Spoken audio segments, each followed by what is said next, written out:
পাথর সরানোর মালিক। এবার সারা রাত চলে গেল, 14 জন মাতবার ঘর ফেলে কান্দে, আল্লাহ আমার বংশে কি এত সুন্দর মানুষ আছে। উমাইয়া বংশের মাতবার কান্দা হাত ফেল হয়ে গেল, হাসম বংশের মাতবার কান্দে কান্দে জার জার করে চোখের পানি ঘুরায় গেল।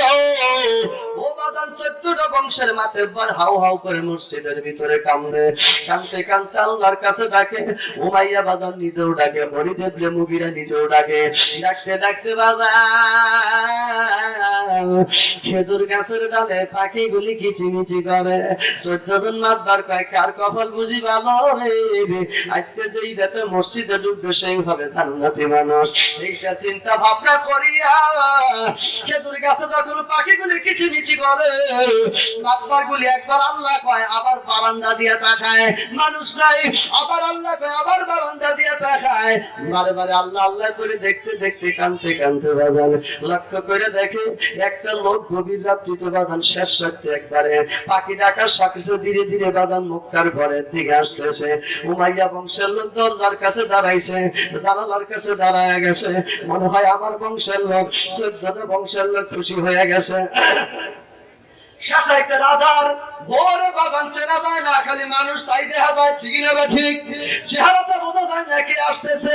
আস্তে আস্তে বাজান যখন দরজার ভিতরে ঢুকতেছে, ভালো করে লক্ষ্য করে দেখে এই ব্যক্তি আর কেউ নাই, 35 বছর বয়সে মুহাম্মদুর রাসূলুল্লাহ। দেখা সবাই চোখের পানি, দেখা সবাই চোখের পানি, আর দেখা সবাই চোখের পানি সাইরা দিয়াই দিছে রে, মুহাম্মদ জান্নাতি বান্দা হইয়াছে, মুহাম্মদ জান্নাতি বান্দা। বন্ধুরে আলোচনা বিশাল। সেই মুহাম্মদ রাসূলুল্লাহ খাদিজার বাড়ি, খাদিজা কি ঠিক থাকবার পারে? পারে? খাদিজা ডাক দিয়ে কয় মারে তুই যদি বাইসা থাকতে আজকে একজন মানুষ দেখাইতাম। বাবা বাবা কইয়া কান্দে। খাদিজার কর্মচারীর নাম হলো নসিফা। নসিফা ডাক দিয়ে কয় ও আপনি কান্দেন কেন? আপনার বয়স হলো 40, মুহাম্মদ রাসূলুল্লাহর বয়স হলো 25। মারহাবা খান। 25 বছরের ছেলে এই 40 বছরের দুই বিয়ে হইলা মহিলা কি বিয়ে করবো? খাদিজা ডাক দিয়ে কয় মালিক হলো একজন, ইচ্ছা করলে করতেও পারে, কিন্তু আমার মা যদি বেঁচে থাকতো আজকে মার দোয়া কবুল হতো। ঠিক না? ঠিক। আমার মা মারা গেছে মাত্র 3 মাস আগে। আমি ইউসুফ মোল্লার মা মারা গেছে 3 মাস আগে। আমার আব্বা মারা গেছে মাত্র 6 মাস আগে। বাজান রে, খাদিজা ডাক দিয়ে কয় আল্লাহর কাছে চাই আল্লাহ দিব, কিন্তু আমার মা যদি দোয়া করতো নিশ্চয় এই লোকটা আমার স্বামী হতো। কারণ মায়ের দোয়া কবুল বেশি হয়।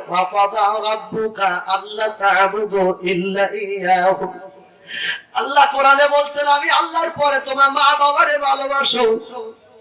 আমার মা দুনিয়ায় নাই, বাবা দুনিয়ায় নাই, তাই বুঝে আমি বিয়ে বসতে পারবো না। মায়ের কথা বলে জর জর করে চোখের পানি ছেড়ে দিল। ভাই আমার মা ছিল, আমার আব্বা ছিল, আমার আব্বা 7 বছরের প্যারালাইসিস। আমি মাহফিল করে বাজান বাবার কাছে যায় যখন ডাক দিতাম, আমার আব্বার বাম সাইডে প্যারালাইসিস, বডিটা ভালো ছিল। রাতের 3টার সময় মাহফিল করে মোটর সাইকেল নিয়ে যখন বাড়িতে যাইতাম, রাতের 3টার সময় বিছনার ভিতর থেকে বাবা বলতো বাবা তুমি আইছো।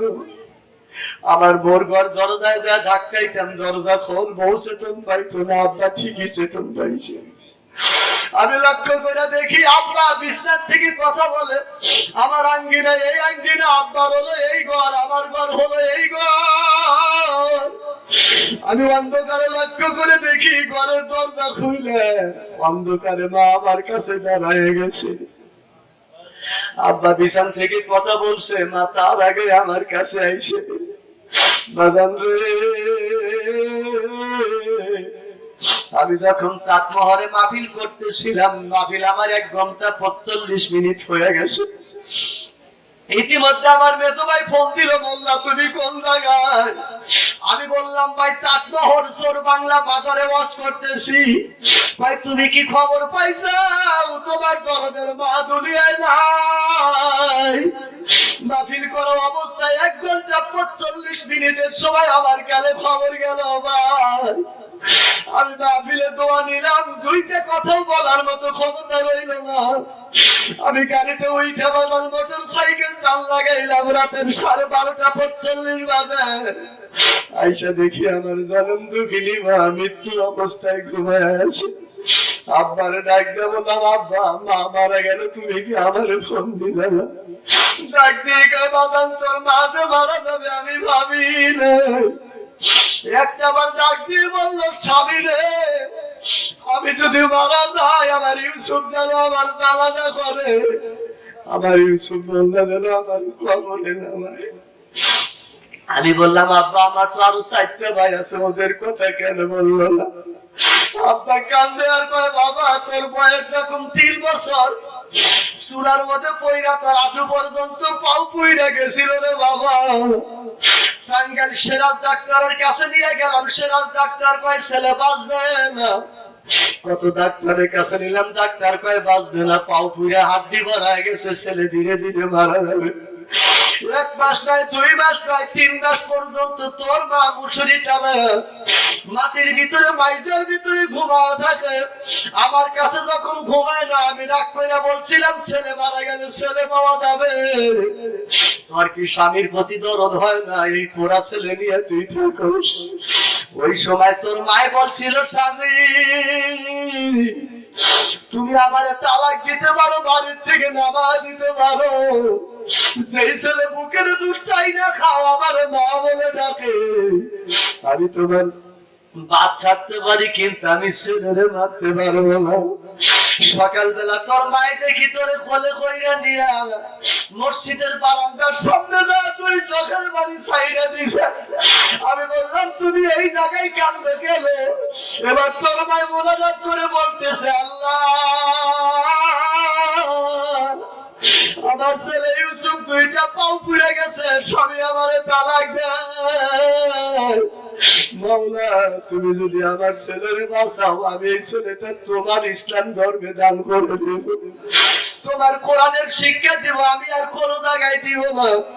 এই কথা বলার পরে তোর মার আসল ধরে আমি নিয়ে আসলাম।